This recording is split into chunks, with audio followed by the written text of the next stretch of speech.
Hello and welcome to the Northumbria Healthcare Podcast. My name's Chris McGee and I'm here with Whitley Warriors General Manager Willie Dunn. Willie, thank you for joining us today. No problem, thanks for coming along to a lovely warm Whitley Bay. So just, I guess to get us started, could you let us know a little bit of your background, where you come from and the history that's led you up to this point? You got all day for that. It's a long podcast. Now, I started following hockey when I was about 20. It was working next to a girl who liked ice hockey, and I wanted to ask her out. So she said we'd go to the ice hockey. So I was like, that sounds like a great idea. And we went along to the hockey, and we actually went out each other for a number of years. And I followed the Murrayfield Racers, and Tony Hand was the player at the time, not just of the Racers, but in the UK. And I followed him all over the country and got involved there as a fan. And it wasn't until a few years later I was actually elected onto Edinburgh District Council that I got back involved with the hockey again, this time more as a kind of advisor to them. And it was with the Racers who were playing, and Tony was still playing at that time.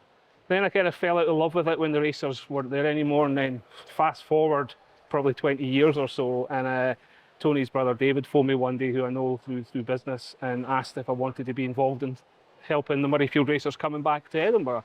So I agreed to that, foolishly, and kind of landed the role as general manager with the Murrayfield Racers. And COVID put an end to that after 2 successful seasons, including one, and I dare say this in this podcast, winning at the British Cup here at Whitley Bay for the Murrayfield Racers. But COVID meant that Murrayfield Ice Rink was closed, so we couldn't start the team up again, and kind of fell out with hockey at that stage until last summer.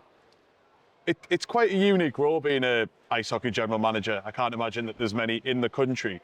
With that must come quite a lot of responsibility and probably quite a bit of stress. How do you cope with that? I mean, the Whitley Warriors have been a successful team in recent years, and there's a big following for the club.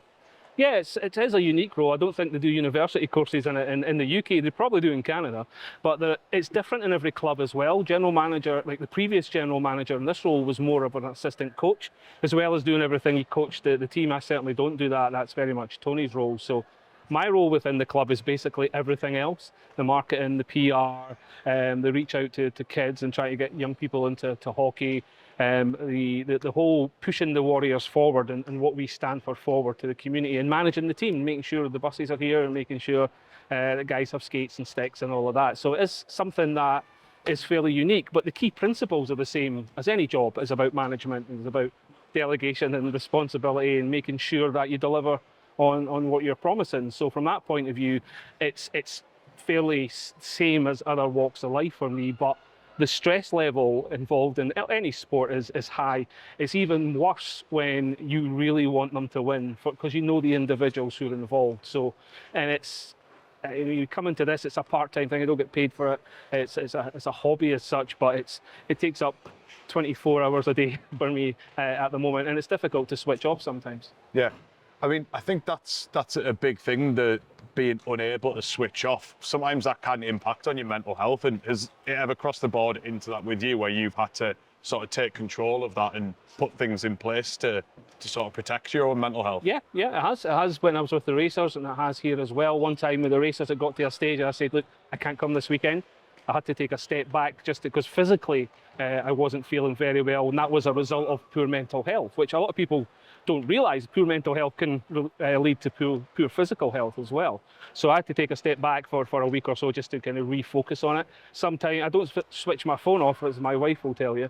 Sometimes I just leave things a little bit longer before responding to them. But I go into work really early in the morning, which allows me to kind of refocus and reset myself to do things for the day.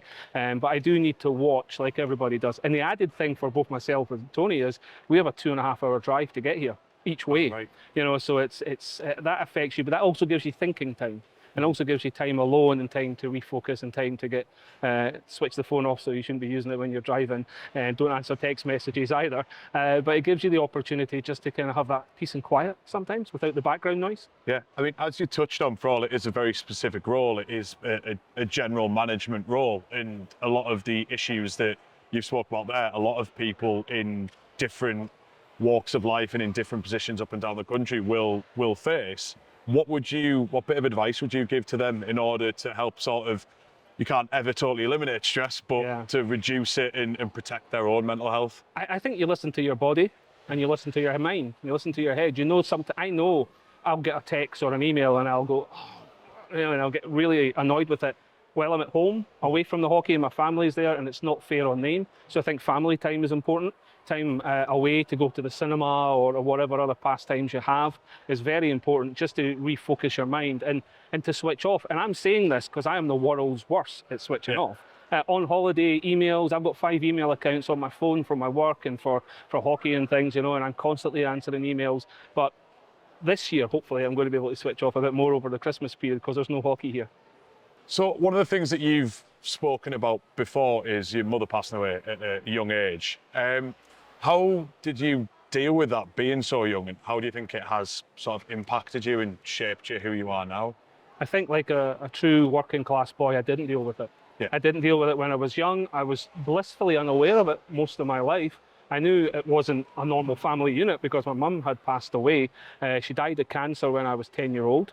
And I didn't know that she was even suffering from cancer. I knew she wasn't well. I wasn't told till the night before she died that she was going to die.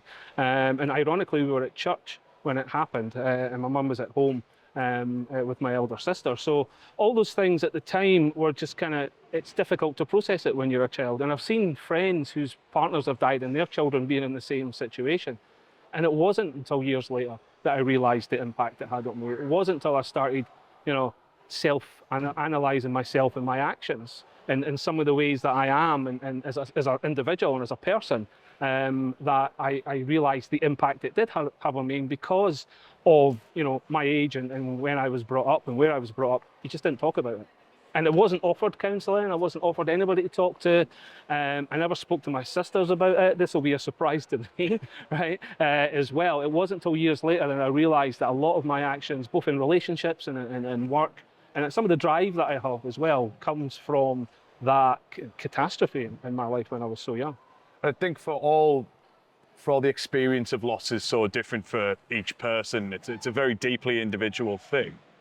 What advice would you give to someone who is currently experiencing that, or maybe in a similar situation to you where it was something that happened a long time ago, but they maybe haven't picked it apart? I mean, hindsight's a wonderful thing. I mean, a few years ago, my eldest sister collapsed and fell down the stairs and died with a brain hemorrhage. And at that stage, I was probably 37, 38, and couldn't cope with that and didn't do what you should do. And what you should do is speak to somebody. And, even this is a bit of a cathartic experience for me, because I'm talking to relative strangers about something very personal. But it's a lot easier to do that than sometimes speaking to your family or speaking to your closest friends, and particularly when you're a male. Some of your friends will just go, what? But I think now the younger generation are far more attuned to mental health and mental well-being, that they will be more open. But I think the more professional help you get at an early stage to take you through the process, whether it's grief or loss or anything else that you're suffering from, depression or anxiety, the earlier you can get a professional advice, and it's free to access that advice, the earlier you can get that, the more you will develop coping mechanisms to help you, because it doesn't go away. My mother died when I was 10, nothing will change that, but the way in which I process it now has changed, the way in which I process the death of my sister had changed, and the way in which I look at others has changed as well, particularly in a sporting environment where it's very easy to give somebody a hard time or shout at them or whatever, but you've got to think of their mental health, particularly fans on the internet. The internet's a wonderful thing. It's also an absolutely brutal place to be, where they chastise people because they think it's their right to do that, without thinking of the impact of that person or their family or whatever. Look, everybody has an opinion, everybody's able to express your opinion, but you should be expressing these opinions in an easier way that doesn't lead people down a dark path. And in sport, particularly young kids who are coming up, when they reach that point where they may or may not make it, that's a real red flag for mental health. And it's something we want to do in the Warriors, is to try and help young people to cope with that. And cope with that, it's not rejection, it's not the end of your life, but you need to move on, and this is how you can do it. And you can always come back and play and recreationally or whatever. It's a tough one. And I guess moving back into the sport and the topic of mental health that you brought up there, you've obviously been a fan involved in ice hockey for quite a long time now. It's clearly something that you're very passionate about. How have you seen the attitudes towards mental health, especially within men, young men, change over that period of time that you've been involved in it? I mean, at the moment, I would say people of my age, it hasn't changed. Yeah.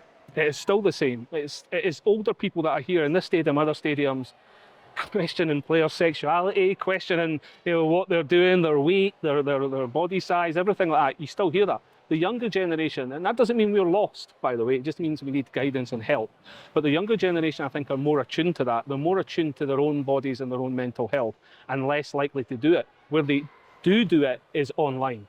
And in the chat rooms and whatever, and people have to realize that has an effect. We see it all the time with young people who are committing suicide or depression or can't go to school because not something that's happened to them physically, as it was in the old days, in the physical bullying. A lot of it now is mental torture.